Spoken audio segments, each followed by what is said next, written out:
they're not like, there wasn't like a comedy philosopher.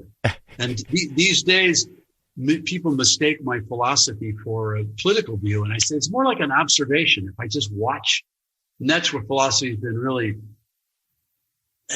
uncomfortable, because I'll ask people an overview question. Hey, that's interesting. Well, where did you get that information? They say, why do you care? And it's important to get, as an observer, to pick up facts that are outside of is there an objective truth is what I ask sometimes. Is there something a priori? And it's an old philosophical comment. Do we make up truth as we go along? It would appear today that we do. Is there a truth outside of your belief? And I tell my family, I said, the sun exists whether I believe in it or not. It has nothing to do with my belief in it. No denying that. But what is it thinking, Tim? What does the sun want from us? What is it? What's it trying to say, Tim? It just says, get hot. Eventually, again, my kid, I told her this the other day. Yeah. I had a mental breakdown. Bell, it used to be Ma Bell, or what was it called? Yeah, it was. Telephone. I grew up in Denver. When I was a kid, we had a whole big, long movie about the sun. And I was fascinated about this big furnace. And at the end of it, they said the sun will turn into a big red sun, then a white dwarf, and it will go away and we all die. Yeah. And the whole class went home for Easter. And I said, wait a second, what's the point? Yeah. And I sat there so depressed. The teacher went, Tim, you got to go. What's the point? Why study? What are we doing? This is horrible. Didn't you guys hear it? It was right there in the movie. It's over. Right there in the movie. We're dead. What's the museum for? What are we studying? What are we taking books for? Forget the library. Tim, it's 4.6 billion years away. I don't care. See, you almost became a philosopher. Yes. You grew up in Denver? Grew up in Denver. Dora Moore was our elementary school. Still there. Oh, wow. I went to Mark Twain Elementary in Albuquerque, New Mexico. Wow. That's where my aunt was from. Really? Mm-hmm. Well, it's sort of connected. Colorado, New Mexico, Southwest. When you come there, my father was killed when I was a kid. My mom moved us back to Michigan. It's so different when you come from the Midwest and the Southwest. That whole different. I said, I never, when I grew up, I never saw any difference between when that word Hispanic came up later in my life. Exactly. I didn't know anything different from people that spoke Spanish. It never occurred to me that they were any different. Yeah, when I grew up in Albuquerque, it was probably 70% Latino. Denver's, it was just, I mean, the names when I grew up at school were Chavez, Martinez, Archuleta, Sanchez, all the guys. The guy was Manuel Apodaca. That was the guy's name. We had a governor, Apodaca. He was the king of our high school because he had the first facial here. Oh, yeah? Did he have those? Every guy went, oh, my God, the guy had a mustache. I think he had a mustache at 6. 6, yeah, that's young. So wait, your old man passed away when you were young? A traffic accident. When I never knew much about it. He went to a University of Colorado football game with my other. There's 6 in my natural family. Really? There's 9 now. When my mom remarried, and they took him to a Buffalo football game, University of Colorado, and never came home. The other car, allegedly a inebriated driver flipped on top of his car, killed him right in my mom's lap, and 2 of my older brothers. Whole car was filled with kids. It was very, very fortunate nobody else died. Jesus, that's fucking tell me about it. Horrendous. I don't need. Do you ever have you ever processed or tried to figure out what effect that had on you? It's as a philosophy major and a pretty church-going guy. My whole family's we've been churchgoers, whether we liked it or not. And I've always it's as they say, a God of my misunderstanding. Yeah. I never could understand, never had a good answer from our minister at age 11. Where is he? And he's in a better place. And I was like pissed off. I said, better place? Why don't we just start there? What are we doing here? What's this better place thing? And who is this friendly God that takes your dad from you? Cut to, I love my children and I love my life. So if I'm going to blame it for all the anger in my life, I've got to give it credit for all the good things. It's really hard to process that a bad thing can, if it hadn't happened, I'd still be living in Denver. He was an insurance man. I probably would have gone in that business. I don't know. Can you? That's interesting. Yeah, I think as you get older, I think that's the choice. You can't really afford to be, to have sort of woulda, shoulda, or blaming. You have to spin it the other way. I mean, you have to. Yeah, that's a pretty healthy position to have, to realize, like, well, if anything would have happened any differently, I wouldn't be where I am right now. And you're a pretty, lucky motherfucker, right? Yeah, it's very uncomfortable, though, when I use that same philosophical perspective to anything. I tend to get philosophical about it. And there was a wonderful woman, Donna Hearn, who I knew that worked for the Reagan administration. She was just the brightest mind. Yeah. And she said, talking about history, and she always would say, when people would argue, especially politics, well, it was all, Clinton's fault or all Reagan's fault or whatever. And she goes, when is the day that we stop? History starts here. Right. And right, everybody always goes back a day. Well, what about the day before that? What about the day prior to that? Yeah. And it gets very uncomfortable when you chase things upriver. And I used to love that as a kid. We used to go up in the mountains of Colorado with my father when he was alive and search. I love to search where rivers came from. Yeah. And it's kind of alarming when you get to the very beginning of the Colorado River, which is way up above Rocky Mountain National Park. And it starts with snowmelt and a couple little creeks. There's no hole with water coming out of it. Right.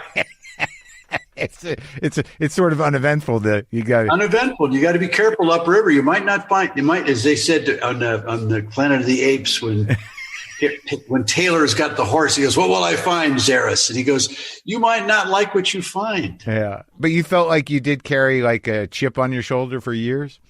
I still have I spent some time incarcerated, and I used to ask in there all the time. I said, why is it that you talking as Abraham? I used to love reading about Abraham in the Bible, that he was innocent enough he could talk right to God. I don't think that's good, God. Why do we kill everybody? And God says, well, what about 30%? I mean, I love that if you could have that conversation. And I asked a couple times, why is it always a bus full of Catholic girls' school that flips and dies, and it's not a bus on its way to prison? Yeah. It always seems like it's innocent people that you kill. I find you very cruel sometimes. And sometimes the vision or the answer I got back from my version, if I'm ever humble enough to hear the creator, said, this isn't quite what you think it is. Uh-huh. If I showed you what was behind the curtain, trust me, you're not going to understand it. And you'd go, oh, I get it. And then you wouldn't want to be here anymore. So it's not quite what you think it is. So that seems like a fairly genuine religious experience. Yes. Well, I've had a series of them every now and then. I think Solomon in Proverbs said, ask for wisdom. It's all you got to do is ask, you'll get an answer. And I add to that, but you might not like what you hear, or you might not understand it. Right. Well, what was the, what led up to, were you doing comedy before you did prison? No, I was an F up. I just didn't know. And so I kind of relate to these kids that don't have I didn't listen to anybody. After my old man died, I really just played games with people and told adults what they wanted to hear, and then stole their booze. I never really, I was Eddie Haskell. Yes, Mrs. Cleaver. No, Mrs. Cleaver. I knew exactly what adults wanted. Make your bed. Yeah. Be polite. Use a napkin. Right. And then I'd go steal everything in the house. And so I really was I look back, I should have gone in the military, and a military friend of mine said, you probably would be a good officer if you could get out of the brig, because the way you are, I hate authority. And I would have never, because I don't trust it, I could have never gone through the military. I think I would have gotten myself in jail, or it does, when they throw you out. Right. Because I just don't take directions well. And I was lost. So you're heading into a life of crime? Yeah. I didn't realize that's what I was doing. It went, you get into it. It's like I relate to those movies where all of a sudden you turn around and go, am I going to be doing this the rest of my life? And it's a terribly stressful existence. What, crime? Drugs. Yeah, but you were drinking and drugging at the time too. Well, I did. It's odd, that movie Scarface. Yeah, did everything that he said. Don't get greedy and don't do your own stuff. Right. And you did both. That was the two things he said. And remember, he was, meet my little friend. I didn't have a machine gun, but I eventually succumbed to it, where I was getting greedy and I was doing my own stuff. And then they got you. Well, it was a group of people that got me. A bunch of we were college kids, and a bunch of the people that overdid it rolled on two of us. So two of us took it for about 20 guys. Now, the prison situation, it's just interesting to me, and I'm just only pressing it in the sense that I just read this book that a comic wrote. He self-published it, and it's a great book. It's called Running the Light. And the protagonist of that book is a guy who was of your generation, who did some time. And, he claims in the book that, he learned how to be funny in prison. Now, I don't know what your experience in prison was, but it just dawned on me maybe that you were the inspiration for that character. I don't know. I learned literally how to live day by day, and I learned how to shut up. You definitely want to learn how to shut up. Really? Was it a hardcore prison or? It was a level 3 federal prison. Eventually I got to. I went through 3 different ones. They move you around. This was for federal prisoners that had done 5 of 10 or 7 of 14. They're halfway through their sentences. So they exhibited a modicum of good behavior, but it's still people that, of course, nobody was guilty. Right. And I learned to just shut up, do what I was told. It was the first time ever I did what I was told and played the game. But I'll tell you what, you're right. People don't laugh. There's an edge to it. You don't want to be sarcastic in prison. Yeah. Being funny and doing funny voices is fun. Right. Sarcasm doesn't go over too well. That I learned. Sarcasm, there's no place for me to, well, I'll see you later. I'm going to run over here. No, there's no running over here. You don't want to be the misunderstood smartass. No, that happened twice, and that never happened again. Yeah. Goofy faces, funny jokes, and weird voices, one thing. Being sarcastic, it didn't work out. It wasn't so much that prison was working. It was the population of prison that was terrifying. It's not even terrifying. It's funny that, and I don't say this lightly, and anybody who's been incarcerated, it's surprising what the human being will get used to. Yeah. And eventually, after 8 months, I got used to it. There was okay times. Yeah. For a guy like, Saturday we got better food. I eventually went from a holding cell arrangement to my own cell, which is embarrassingly funny to me. I called my parents, or my mom at the time, at a Thanksgiving dinner. I was interrupting dinner. I got a phone call. Yeah. And I told her how proud I was. I got my own cell.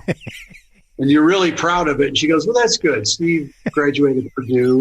Jeff's on his way to Michigan State. And one of my oldest sons got his own cell. So don't ever call here again. They wouldn't talk to you anymore? Well, she was kidding. She was, Well, I guess it's kind of like college, but you can't leave or party or. You know what it was more like to me was camp. If you ever went to day camp, you got really uncomfortable getting to know who's who. There's always the tough guy. There's always the people that are funny. There's the people that are. I've run that. I've changed schools twice. Anybody who's moved, like military families or anybody who's moved, you see the platform, which is a funny. I'm looking at it now in today's world.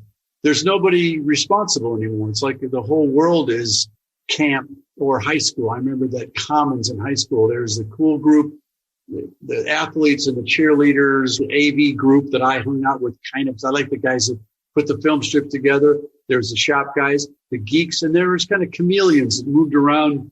And then there was the people that had no friends or they're very quiet. Which one were you? I kind of floated around. I'd been to 2 different high schools, so I knew how to play the game.